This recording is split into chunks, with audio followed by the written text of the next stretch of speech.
A racist doctor laughs at a black woman's pain, dismissing her as a drug seeker. But that doctor doesn't know her husband, sitting quietly in the corner, is one of the most powerful surgeons in the country. This is the story of how one man's arrogance led to his complete and total destruction. The hospital room is a cage of beige and white. The air is cold, scrubbed clean of any scent except for the faint, sharp tang of antiseptic that clings to everything like a ghost. It is the smell of sterile hope and quiet despair. For Imani Vance, it is the smell of disbelief. The pain is a living thing inside her, a coiled serpent of fire twisting deep in her abdomen. It has been her constant companion for 12 agonizing hours. It radiates in waves, each one more intense than the last, cresting into a silent scream that leaves her breathless and slick with sweat.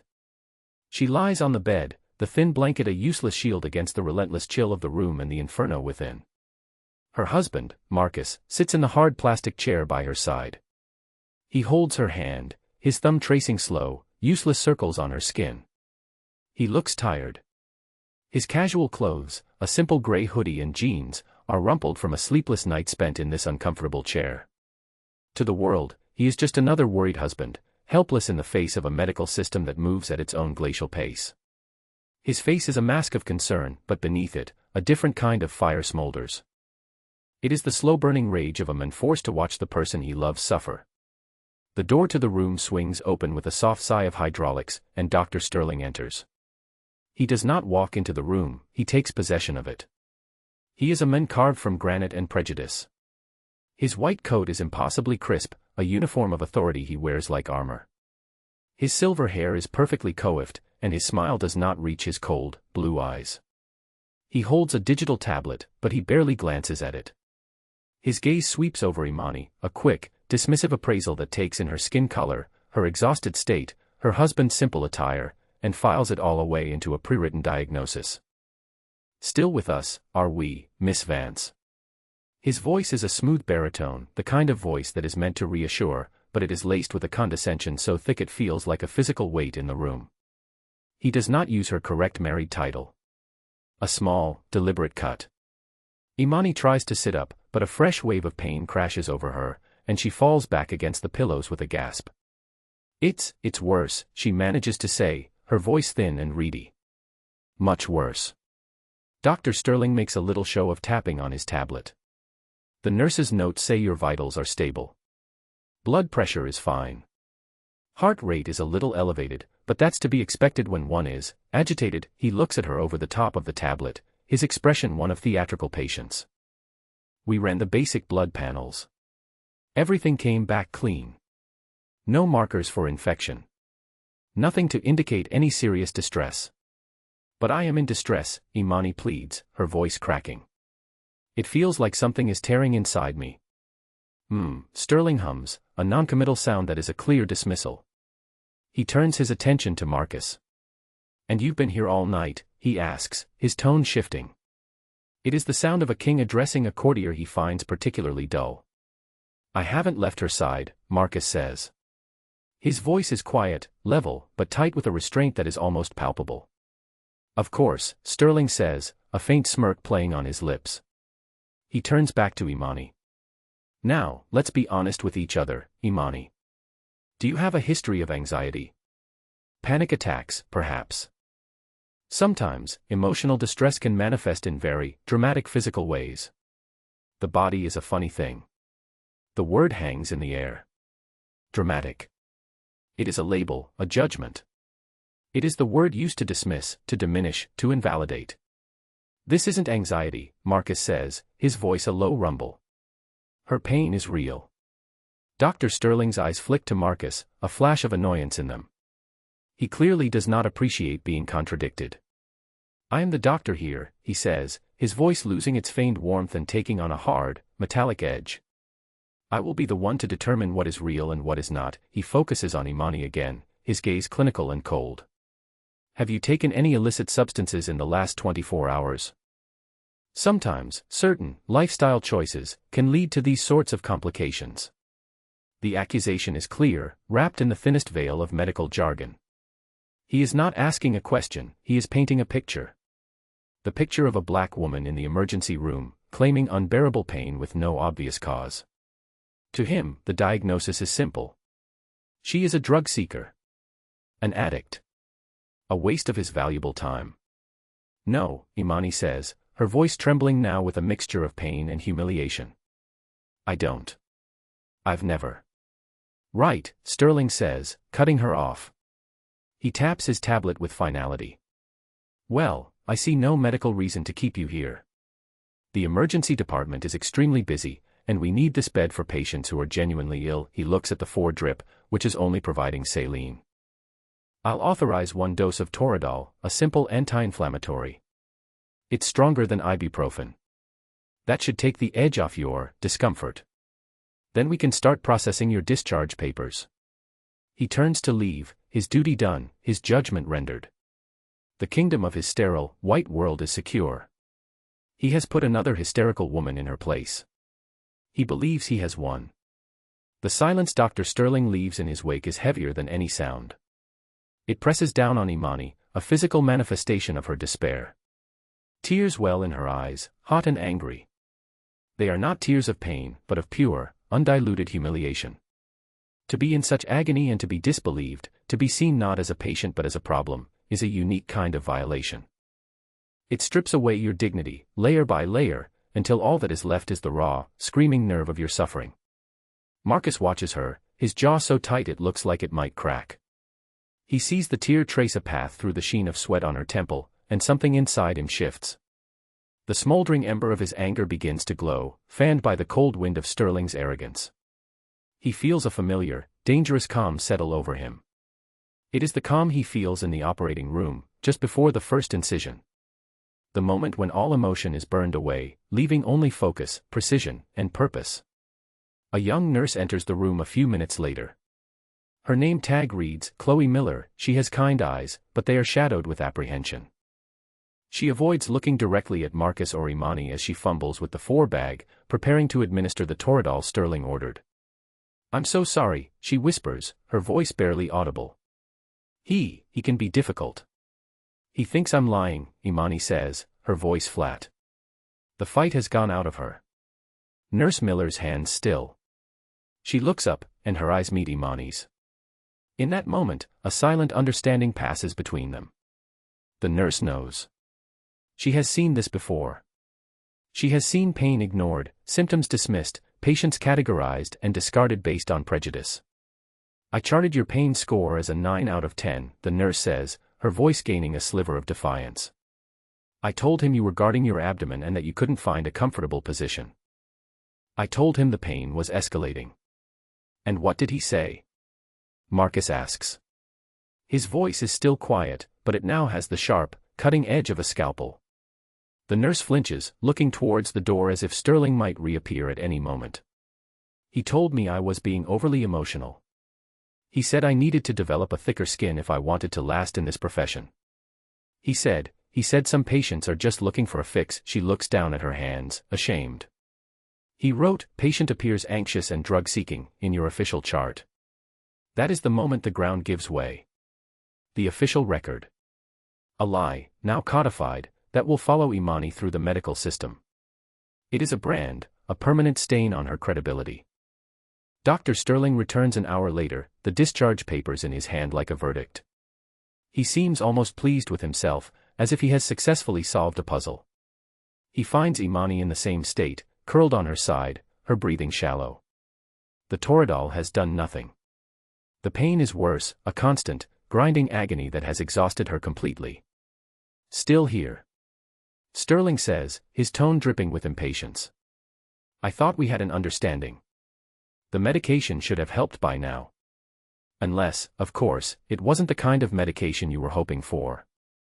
The insult is so blatant, so cruel, that it sucks the air from the room. She needs a CT scan, Marcus says, standing up. He is no longer sitting. He is a presence in the room, a barrier between this man and his wife. Her abdomen is rigid. That's a sign of peritonitis. You haven't even performed a proper physical exam. Sterling laughs. It is not a pleasant sound. It is a short, sharp bark of derision. Oh, we have an internet doctor in the room now. Please, enlighten me. What did your WebMD search tell you? He waves the discharge papers. I have been a doctor for 25 years. I think I know the difference between a surgical abdomen and a woman throwing a tantrum for attention. Your wife is fine. She's just wasting our resources. He steps closer to the bed, his voice dropping to a conspiratorial, menacing whisper directed at Imani. I can make this easy, or I can make this hard. You can sign these papers and go home with some ibuprofen. Or, you can continue this performance, and I can place you on a 72-hour psychiatric hold. We'll get you the help you so clearly need. Is that what you want? It is a threat. A disgusting abuse of his power. He is using the system as a weapon, threatening to label her not just as an addict, but as mentally unstable. It is the ultimate checkmate, the move designed to silence her completely. He then makes his final, fatal mistake. He turns his dismissive gaze on Marcus, looking him up and down, from his tired eyes to his worn sneakers. He sees nothing of value, nothing to respect. And you, he says, his lip curling in a sneer. You should learn to get your wife under control. A man is supposed to be in charge of his household. Letting her carry on like this, it's just embarrassing for everyone. That is the line. The one he should never have crossed. The air in the room changes. The temperature seems to drop several degrees. The quiet, worried husband in the corner vanishes. In his place stands something else entirely. Something cold, precise, and absolutely lethal. Marcus does not raise his voice. He does not need to. The sudden, chilling stillness that comes over him is more terrifying than any shout. Give me the chart, he says. It is not a request. It is a command. Dr. Sterling blinks, taken aback by the sudden shift in tone. I'm sorry, what? The tablet, Marcus clarifies, his voice dangerously soft. Your notes. Her chart. I want to see it. Now. A flicker of uncertainty crosses Sterling's face, but it is quickly replaced by his default setting, arrogance. Patient information is confidential. I can't just hand it over to a random family member, especially one who is becoming agitated. He holds the tablet to his chest like a shield. I am her husband, Marcus says, taking a slow, deliberate step forward. I am her medical proxy. You have no legal grounds to refuse me. So, I will ask you one last time. Give me the chart. There is something in his eyes, a diamond-hard certainty, an absolute authority, that finally penetrates Sterling's thick hide of self-importance. It unnerves him. This is not the reaction he expected. He is used to tears, to pleading, to frustrated anger. He is not used to this icy, unbreakable calm. Reluctantly, with a huff of annoyance, Sterling hands over the tablet. He expects the men to stare at it blankly, intimidated by the medical terminology. He expects him to hand it back in confused defeat. Marcus takes the tablet. His fingers fly across the screen, navigating the hospital's electronic medical records system with a speed and familiarity that is startling. He is not just reading, he is analyzing, cross-referencing, deconstructing. His eyes scan the blood work results, the triage notes, the paltry history Sterling took, and the dismissive, damning physician's notes. The silence stretches. 1 second. 2. 10. Sterling begins to fidget. A small bead of sweat trickles down his temple. This is not going according to his script. Finally, Marcus looks up from the screen. His face is a mask of cold fury. The quiet husband is gone forever. The Avenger has arrived. You missed it, he says, his voice flat and devoid of emotion. It's right here. In the initial blood work you dismissed as clean. He turns the tablet so Sterling can see the screen. He points to a single line item. Her white blood cell count. It's elevated. Not dramatically, but it's 12,500. It's a clear indicator of an inflammatory process. And her lactate level is 22. Also elevated. A sign of tissue distress. You didn't see it. Or you saw it, and you didn't care. Sterling squints at the screen. He pales slightly. He had glanced at the summary, seen no glaring red flags, and moved on, his mind already made up. He had been lazy. Dangerously lazy. That's borderline, he stammers, trying to recover. It could be caused by any number of things. Dehydration. Stress. Her abdomen is rigid on palpation, Marcus continues, his voice like chipping ice, ignoring the excuse. Nurse Miller charted it. You ignored it. She has rebound tenderness. She has a low-grade fever of 1002, which you dismissed as anxiety. You have not done your job. You have not even performed the most basic duties of a physician. The full weight of his authority, held in check for so long, now fills the room. He is no longer just a man in a hoodie. He is a judge, and this room is his courtroom. Who the hell do you think you are? Sterling sputters, his arrogance returning as a defense mechanism. You come in here, quoting numbers you don't understand. Marcus looks him directly in the eye. The moment has come. My name, he says, each word a perfectly polished stone dropped into a silent pool, is Dr. Marcus Vance. He pauses, letting the name settle in the air. He sees no recognition in Sterling's eyes. Of course not. Why would he? So Marcus provides the rest of the introduction. The part that will end this man's career. I am the chief of cardiothoracic surgery at Johns Hopkins Hospital. I am a fellow of the American College of Surgeons. I sit on the National Board for Medical Ethics. And I am my wife's advocate. He lets the titles land. One by one. Each one a hammer blow against the fragile shell of Dr. Sterling's ego. And you, sir, Dr. Vance concludes, his voice dropping to a near whisper that is more chilling than any roar, are a disgrace to your profession. You are a lazy, incompetent, and prejudiced clinician. And as of this moment, you are the subject of a formal investigation that I will personally oversee. The color drains from Dr. Sterling's face. It is the beautiful, satisfying color of absolute ruin. He looks as if he has been physically struck. His mouth opens and closes, but no sound comes out. His mind, so quick to judge and dismiss, is now struggling to process the cataclysmic reality that has just crashed down upon him. The man in the hoodie. The husband he sneered at. The men he told to get his wife under control. Chief of Surgery. Johns Hopkins. National Ethics Board. The words echo in the sudden, tomb-like silence of the room. They are not just titles, they are weapons. And they are all aimed directly at his head. Nurse Miller, who has been standing frozen by the door, lets out a tiny, involuntary gasp. Her eyes, wide with shock, dart from the pale, trembling Dr. Sterling to the transformed figure of Dr. Marcus Vance. She is seeing a god of medicine in jeans and a hoodie, and the sight is both terrifying and exhilarating. Section Dr. Vance does not wait for Sterling to recover. The time for conversation is over. The time for deconstruction has begun. He holds the tablet like a prosecutor presenting evidence to a jury. Let's review your work, shall we, doctor, he says, the honorific now sounding like an insult. At 8:15, Nurse Miller noted the patient's pain was a 9 out of 10 and radiating to her back.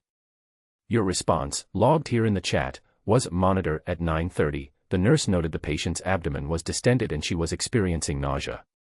Your response was probably gas. Offer her crackers. He looks up from the tablet, his eyes locking with Sterling's. Crackers. For a potential bowel obstruction or, more likely, a ruptured ovarian cyst bleeding into her peritoneum. Is that the new standard of care at this institution? Sterling flinches. I didn't, a rupture is rare, her symptoms were nonspecific, he is babbling, his carefully constructed professional facade crumbling into dust. Her symptoms were classic, Vance counters, his voice sharp and precise. Acute onset of severe, unilateral abdominal pain. Nausea. Low-grade fever. Rebound tenderness. Elevated white count. Elevated lactate. Any first-year resident would have put ruptured cyst or appendicitis at the top of their differential diagnosis. But you didn't even consider it, did you? Let's see what you did consider. He scrolls down the screen. Ah, here it is. Your official note, logged at 10 a.m., he begins to read aloud, his voice dripping with contempt.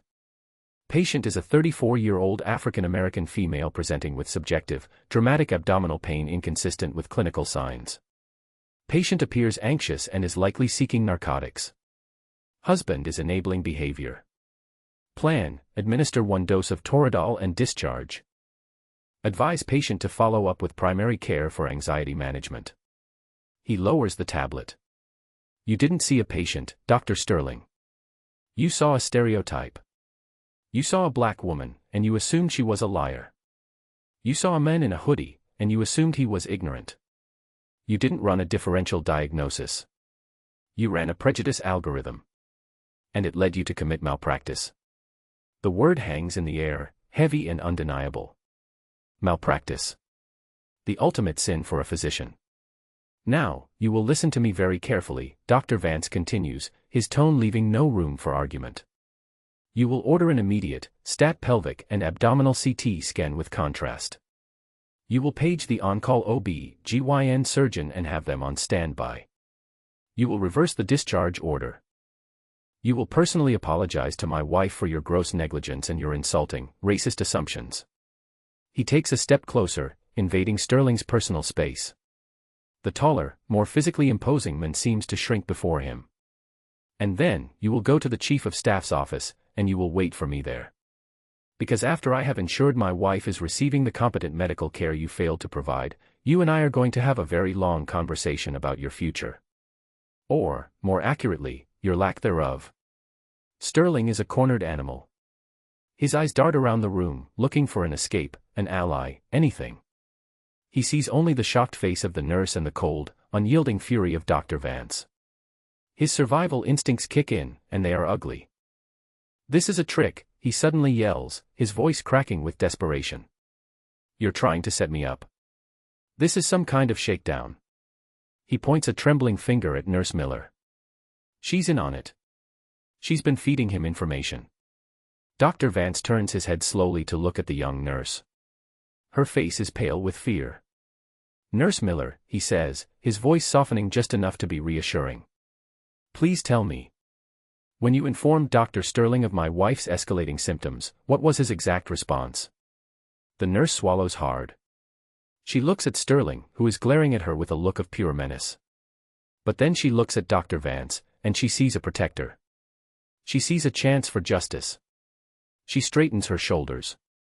He told me to stop being so dramatic, she says, her voice clear and strong.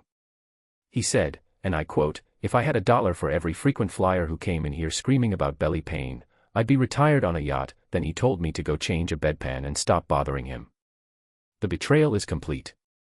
The witness has turned. Dr. Sterling lets out a strangled cry of rage and denial. She's lying. The little brat is lying to save her own skin. His composure is gone. His authority is a distant memory. He is just a pathetic, shouting man in a white coat, his career imploding in real time. He is no longer a doctor. He is just a criminal in a bad suit. Dr. Vance pulls out his phone. He does not shout. He does not rush. He calmly dials a number from his contacts. Hello, Frank, he says into the phone. It's Marcus Vance. I'm sorry to call you directly, but I'm in your emergency department. Room 3B. I have a situation here that requires your immediate attention. There is a pause as the person on the other end speaks. Yes, Frank, it's that serious, Dr. Vance says, his eyes never leaving Sterling's terrified face. I have a physician here who has committed what appears to be gross, racially motivated negligence that has directly endangered my wife. His name is Dr. Sterling. I need you, the head of nursing and hospital security down here. Immediately. He hangs up the phone. Checkmate. The arrival of the cavalry is swift and decisive. Less than 2 minutes later, the door to the room bursts open. The man who enters first is in his late 60s, with a kind but weary face that instantly hardens as he takes in the scene. This is Dr. Frank Peterson, the hospital's chief of staff. He is followed by a stern-looking woman in a navy blue suit, the director of nursing, and 2 uniformed security guards who position themselves flanking the doorway. Marcus.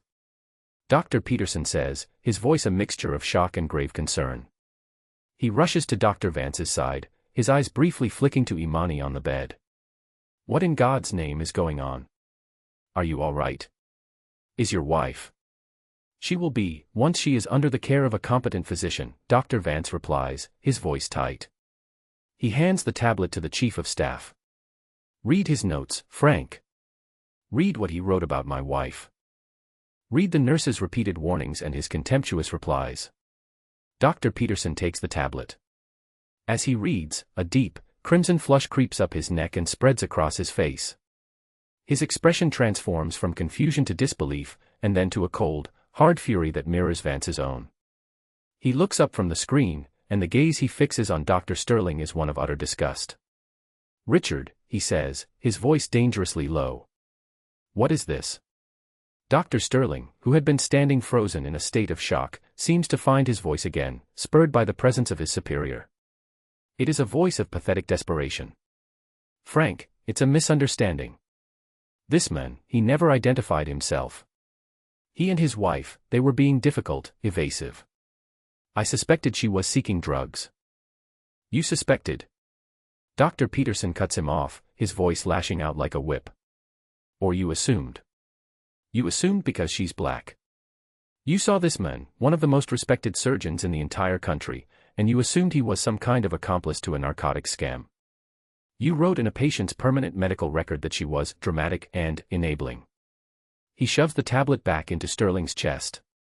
"You had elevated lactate and an elevated white count and you ordered crackers. Crackers. For a woman with a surgical abdomen. You are a disgrace to this hospital."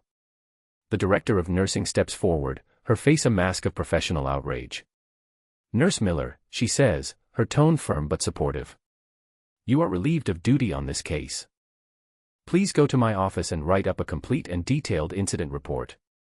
Everything you saw, everything you heard. Do not leave anything out. You have the full and complete protection of this hospital's administration. You did the right thing." The young nurse nods, tears of relief and vindication welling in her eyes. She gives Imani a small, encouraging look before exiting the room, head held high. One of the pillars of Sterling's corrupt little kingdom has just testified against him. "As for you, Richard," Dr. Peterson says, turning his full, wrathful attention back to Sterling. "You are suspended, effective immediately. Your hospital privileges are revoked.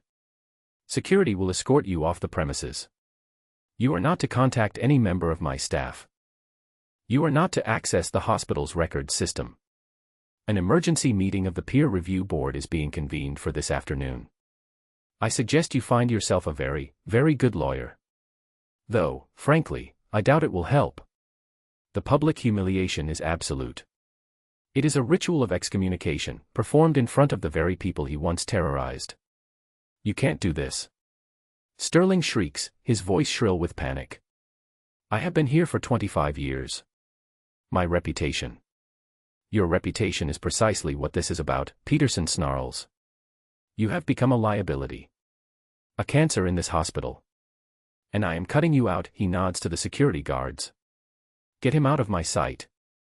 The two guards step forward. Each one takes one of Sterling's arms in a firm, unyielding grip. The fight drains out of him instantly. His body goes limp, a puppet with its strings cut. He is no longer a doctor. He is a prisoner. As they lead him towards the door, a broken, defeated man, Dr. Vance speaks one last time. His voice is not loud, but it cuts through the tension in the room like a laser. "You know, Dr. Sterling," he says, forcing the men to pause and look at him. "I could have pulled you aside quietly. I could have handled this in your boss's office. But I didn't. I needed this to happen here. In front of the nurse you bullied. In front of the patient you dismissed." He gestures to his wife, who is now watching the scene with wide, weary eyes. "I needed the world to see how you treat people when you think no one is watching," he says, his voice filled with a righteous, chilling finality. "I needed the world to see you for what you are. Not a healer. Just a petty tyrant whose power was built on the pain of people you deemed worthless. Now, your world is over." The security guards pull the now sobbing Dr. Sterling from the room, his pathetic cries echoing down the hallway before being cut off by the closing door. Silence descends once more. But this time, it is not the silence of despair. It is the clean, sharp, beautiful silence of justice. The fallout is not a storm. It is a nuclear winter from which Dr. Richard Sterling will never emerge. The wheels of karmic justice, once set in motion by Dr. Vance, grind with a brutal and unforgiving efficiency. The emergency peer review board meeting is less a hearing and more a formality. With Dr. Vance present via video conference to provide a calm, chillingly precise timeline of events, and with Nurse Miller's detailed, 7-page incident report submitted as evidence, the outcome is preordained. The board, composed of doctors who both respected Vance and had long harbored their own suspicions about Sterling's callous attitude, votes unanimously for his immediate termination. He is fired for gross misconduct, negligence, and behavior unbecoming of a physician. The official reason cited is a breach of the hospital's code of conduct and a clear violation of patient care standards.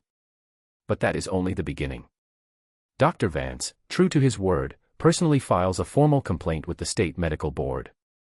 He leverages his position on the National Ethics Committee to ensure the complaint is fast-tracked and given the highest level of scrutiny. The investigation is swift and merciless. They subpoena Sterling's case files from the past 10 years. What they uncover is not a single, isolated incident of prejudice, but a deeply ingrained pattern. Dozens of cases, primarily involving women of color, show a disturbing trend of dismissed symptoms, underprescribed pain medication, and diagnoses of anxiety or hysteria for serious medical conditions. 3 of those cases had resulted in long-term complications for the patients. 1. A young Hispanic woman with an ectopic pregnancy that Sterling had misdiagnosed as menstrual cramps, had nearly died. The state board hearing is a public crucifixion. Sterling, now represented by a flustered, third-rate lawyer, is a shadow of his former self. He sits pale and trembling as witness after witness comes forward. Nurse Miller testifies with unshakable confidence. The woman who suffered the ectopic pregnancy tells her harrowing story. Imani, now fully recovered after emergency surgery successfully removed a ruptured, bleeding cyst the size of a grapefruit, takes the stand. She speaks not with anger, but with a powerful, sorrowful dignity that captivates the entire room. She describes the pain, but more than that, she describes the humiliation of being disbelieved, of being rendered invisible by a man who was supposed to see her, to help her. The final nail in the coffin is Dr. Vance's testimony. He does not speak as a husband. He speaks as a surgeon and an ethicist. He clinically breaks down every single medical error Sterling made, presenting the case not as a personal grievance but as a catastrophic failure of the Hippocratic Oath.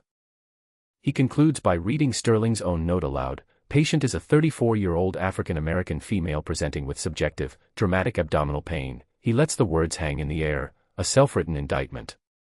The board's decision is unanimous and harsh. Dr. Richard Sterling's medical license is permanently revoked. He is barred from practicing medicine in any capacity, in any state, for the rest of his life. The title he wielded as a weapon has been stripped from him forever. Parallel to the professional destruction is the financial annihilation. Marcus and Imani file a civil lawsuit against both Sterling and the hospital. The hospital, facing a public relations nightmare and the testimony of one of the world's top surgeons, settles almost immediately for an undisclosed, 8-figure sum. They have no interest in letting this go to a jury trial. But the Vance's lawyer makes sure the settlement is not confidential. They want the world to know what happened. The lawsuit against Sterling proceeds. He is left to fend for himself. His malpractice insurance drops him due to the severity of the case and the state board's ruling. He is forced to liquidate his assets. His large suburban home, his luxury car, his investment portfolio, all of it is consumed by legal fees and the eventual judgment against him. He is bankrupted. Utterly and completely. The man who sneered at Marcus's hoodie is left with nothing but a few changes of clothes and a mountain of debt. The heroes of the story, meanwhile, find their lives transformed for the better. Imani's recovery is complete. The ordeal, as traumatic as it was, awakens a new sense of purpose in her. With the settlement money, she and Marcus establish the Imani Vance Foundation for Patient Advocacy. Its mission is to combat medical bias and provide legal and financial support for victims of medical negligence, particularly in marginalized communities. Imani, a former marketing executive, finds her true calling as the foundation's director, a passionate and eloquent voice for those who have been silenced. Nurse Chloe Miller is publicly commended by the hospital for her courage and integrity. She is offered a promotion to charge nurse and a full scholarship to pursue a nurse practitioner degree, personally funded by an anonymous donation from the Vance Foundation. She becomes a fierce advocate for patient rights within the hospital, training new nurses on how to challenge authority and stand up for their patients, no matter the consequences. She serves on the foundation's advisory board. The hospital, under immense pressure, implements sweeping systemic changes. The new protocols, officially named the Patient Trust Initiative but known colloquially throughout the hospital as the VANCE Protocol, are revolutionary. They include mandatory, ongoing implicit bias training for all medical staff, a new computerized system that flags charts where a patient's reported pain score is inconsistent with the prescribed treatment, and a fully anonymous, third-party reporting system for staff to report misconduct without fear of reprisal. Dr. Frank Peterson, the Chief of Staff, becomes a national advocate for these reforms. Richard Sterling's fate is a quiet, pathetic epilogue. 2 years after losing his license, he is seen working as a cashier at a discount hardware store in a town 100 miles away. His hair is no longer perfectly coiffed, it is thinning and gray.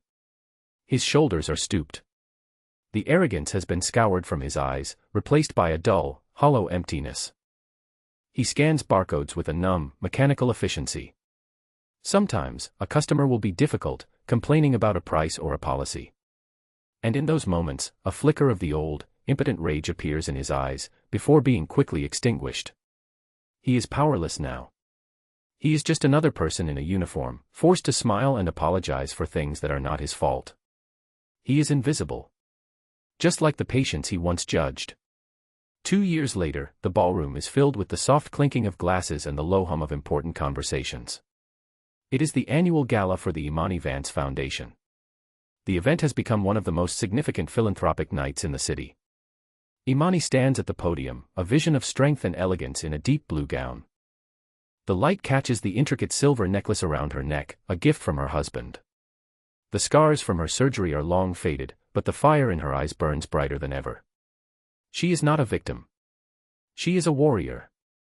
Pain is a universal language, she says, her voice resonating through the large hall, commanding the attention of the assembled doctors, lawyers, politicians, and philanthropists. But for too long, some of us have been forced to scream to be heard, while others are believed at a whisper. We are told our pain is in our heads, that it is dramatic, that it is a performance. We are told this because of the color of our skin, our gender, our background. The lie is not in our pain. The lie is in a system that refuses to listen. She gestures to the side of the stage, where Marcus stands watching her, his face filled with a love and pride so profound it is a tangible force.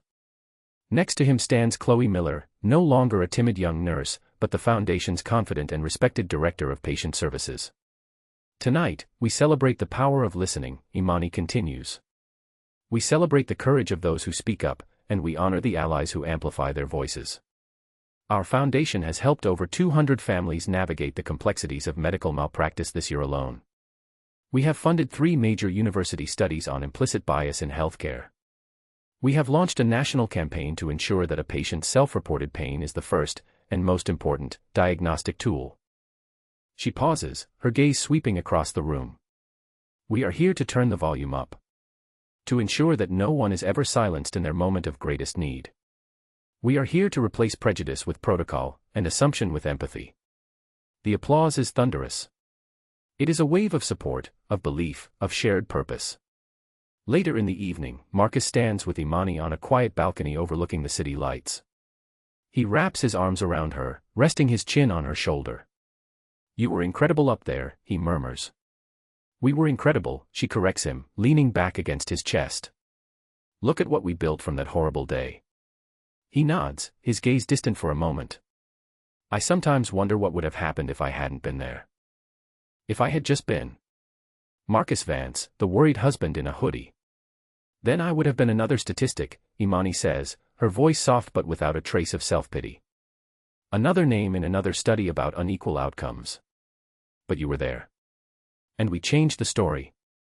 The moral of that story is written in the stars above them, in the humming life of the city below, and in the quiet strength of their embrace. Arrogance is a disease of the soul. It makes a man blind to the humanity of others, and in doing so, it blinds him to his own impending doom. It builds kingdoms of glass and stone, convincing the tyrant he is invincible, right up until the moment it all shatters. For men like Richard Sterling, who build their thrones on the backs of the powerless, justice is not always a loud explosion. Sometimes, it is a quiet, unassuming man in a hoodie who asks to see the chart. And the bill for their cruelty, when it finally comes, is always paid in full. The universe, in its own time, always balances its books.